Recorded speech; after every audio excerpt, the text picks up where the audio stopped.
Hello everyone, ఎలా ఉన్నారు అందరూ? బర్త్‌డేస్ అంటే ఫస్ట్ మనకు గుర్తొచ్చేది కేక్ కదా! అయితే మీరెప్పుడైనా ఆలోచించారా? ఇలా బర్త్‌డేస్‌కి అందరూ కేక్ కట్ చేయడం ఎందు గురించి స్టార్ట్ చేశారో? మనం దాని గురించి ఈ కేక్ బేక్ చేస్తూ అయితే మాట్లాడుకుందాం, సరేనా?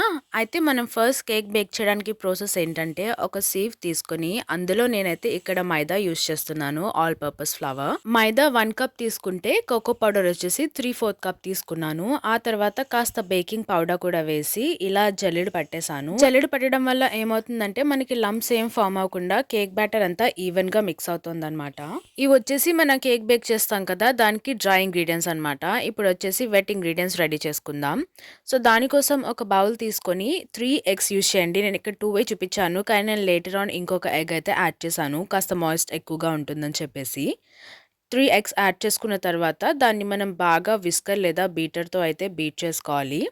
మీకు కొద్దిగా ఫ్లేవర్‌ఫుల్‌గా ఉండాలంటే వెనిల్లా ఫ్లేవర్ గానీ, లైక్ వెనిల్లా ఎసెన్స్ కానీ, లేదంటే క్యారమెల్ ఎసెన్స్ కానీ, ఏదో ఒక ఎసెన్స్ ఆఫ్ యువర్ చాయిస్ అయితే మీరు యాడ్ చేసుకోవచ్చు. వద్దు అనుకుంటే దాన్ని మీరు స్కిప్ కూడా చేసేసుకోవచ్చు.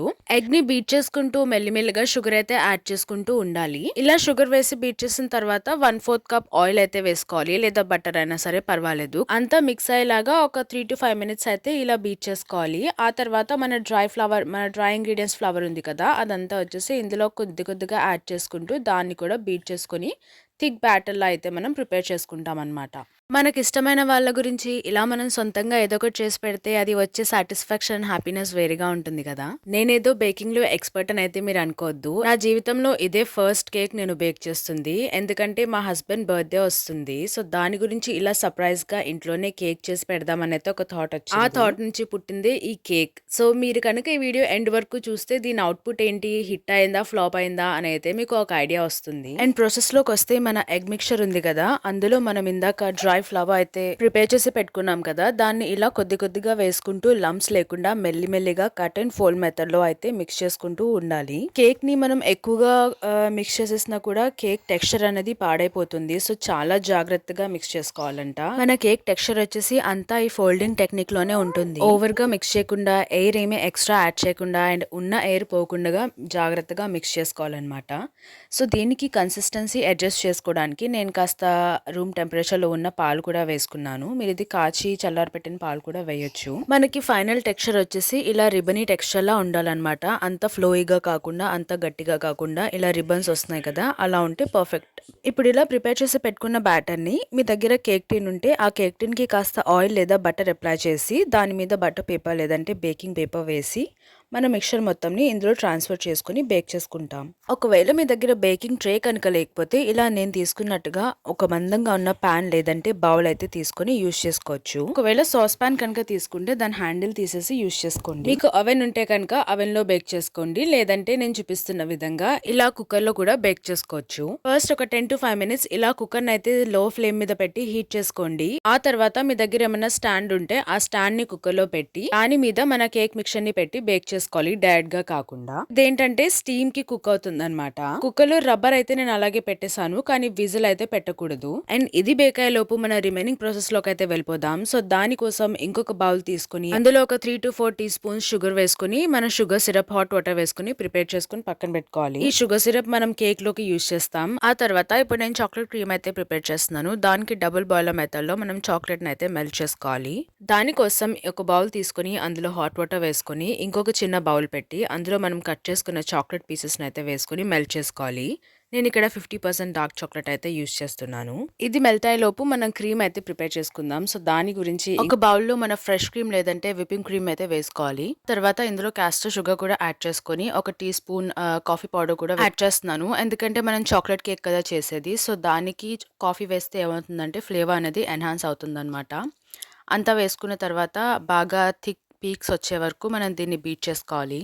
సో అయితే ఈ బర్త్‌డే కేక్స్ వెనకాల ఉన్న స్టోరీ ఏంటంటే, ఈ కేక్స్ ముందు ఏషియన్ టైమ్స్‌లో అయితే పౌండ్ కేక్స్ ఉంటాయి కదా, అలా ఉండేవంట. అంటే లైక్ మన బ్రెడ్స్ ఉంటాయి కదా, అలా చేసేవారట. ఏషియన్ టైమ్స్‌లో కేక్స్‌లో అయితే కొద్దిగా కాయిన్స్ లాగా లేదంటే ఏదో ఒక గిఫ్ట్ ఐటెమ్ లాగా చిన్నవి పెట్టి బేక్ చేసేవారంట. అండ్ ఆ పీస్ ఎవరికైతే వచ్చిందో వాళ్ళని లక్కీగా కన్సిడర్ చేసేవారట. అండ్ ఆల్సో చాలా పెద్ద కేక్స్ చేసి లైక్ వెడ్డింగ్స్‌కి లేదంటే ఏదైనా స్పెషల్ ఒకేషన్స్ ఉంటే వాటికి మాత్రం చేసేవారట.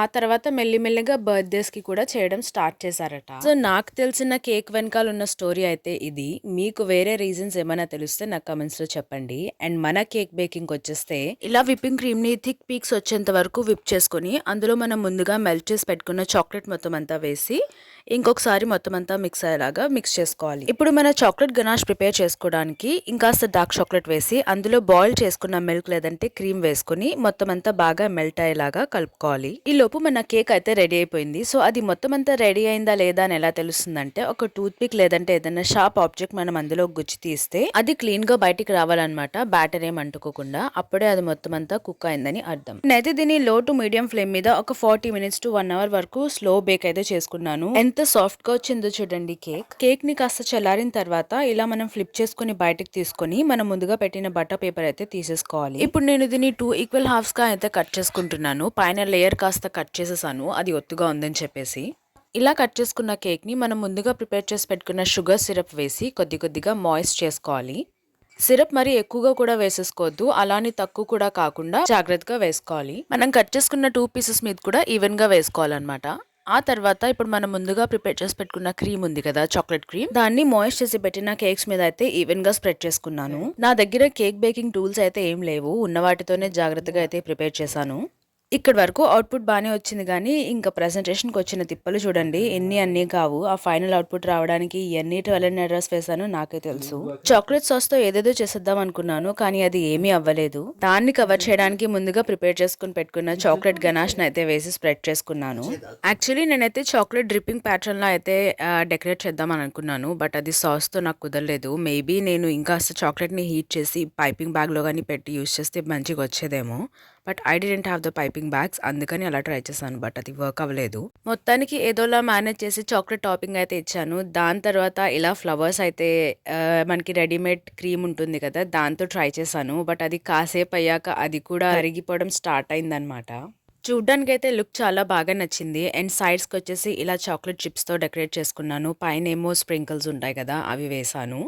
అండ్ ఇంకాస్త లుక్ బాగుంటుందని చెప్పి పైన బ్లూబెర్రీస్ కూడా టాపింగ్ ఇచ్చాను ఆ క్రీమ్ మీద. అదేంటంటే ఇన్స్టెంట్గా తినేస్తుంటే బాగుండేదేమో, కానీ అది రెడీమేడ్ మనకి క్యాన్స్టర్స్లో దొరికే విప్పింగ్ క్రీమ్ అనమాట. అది కరిగిపోతుంది కాసేపటికి. So it was a bad idea అని అర్థం చేసుకొని దాన్ని మళ్ళీ మొత్తం అంతా క్లియర్ చేసేసి ఇలా జస్ట్ సింపుల్గా బ్లూబెర్రీస్తో అయితే డెకరేట్ చేశాను. అయితే కాస్త ఎంటీగా అనిపిస్తుంది కదా అని చెప్పి వైట్ చాక్లెట్ చిప్స్ ఉంటే అవి కూడా యాడ్ చేశాను. So that was the outcome అనమాట. కేక్ బేక్ చేయడం ఎలా ఉన్నా సరే, దానికి డెకరేషన్ చేయడానికైతే నానా తిప్పలు పడ్డాను. చెప్తారు కదా, కేక్ బేక్ చేయడం ఒక ఎత్తు అయితే దాని డెకరేషన్ ఇంకొక ఎత్తు అని చెప్పేసి. హ్యాపీ బర్త్‌డే అని కూడా రాద్దాం అనుకున్నాను, కానీ పైపింగ్ బ్యాగ్స్ అయితే లేవు నా దగ్గర. అందుకని చెప్పేసి ఇంక అది ట్రై చేయలేదు, టైం వేస్ట్ ఎందుకు చేసుకోవడం అని చెప్పి. So this was the final output of the cake అనమాట. దీన్ని ఇప్పుడు నేను మీకు కట్ చేసి కూడా చూపిస్తాను, మధ్యలో లేయరింగ్ ఎలా వచ్చిందో. అండ్ ఈలోపు మీరేమనుకుంటున్నారు ఈ కేక్ గురించి, మీకు ఎలా అనిపించిందో నాకైతే కమెంట్స్లో మెన్షన్ చేయండి. అండ్ మీకు మోర్ ఇంకా ఏమైనా రెసిపీస్ కావాలంటే బేకింగ్ సంబంధించింది, లేదంటే any like cooking, lunch recipes కానీ, డిన్నర్ రెసిపీస్ కానీ, బ్రేక్ఫాస్ట్ రెసిపీస్ కానీ ఏమన్నా కావాలంటే నా కమెంట్స్లో మెన్షన్ చేయండి. Because me feedback is the most important thing for me to keep going with this channel అనమాట. సో వన్స్ కేక్ కట్ చేశాక లేయరింగ్ కూడా చాలా పర్ఫెక్ట్గా అనిపించింది. లైక్ మనం బయట స్టోర్స్లో కొనే కేక్ లాగానే అనిపించింది నాకైతే. టేస్ట్ కూడా ఇట్ వాస్ గుడ్. అండ్ దీని టేస్ట్ అండ్ టెక్స్చర్ మా హస్బెండ్కి కూడా నచ్చింది. సో నా శ్రమ అంతా వృధాగా అయితే పోలేదు. నేను ఏదైతే ప్లాన్ చేసుకున్నానో అది సక్సెస్ఫుల్గా కంప్లీట్ అయితే చేయగలిగాను. So that's all for today's video guys. ఈ వీడియో నచ్చితే కనుక లైక్, షేర్ అండ్ కామెంట్ చేయండి. And subscribe for more videos. See you in the next one.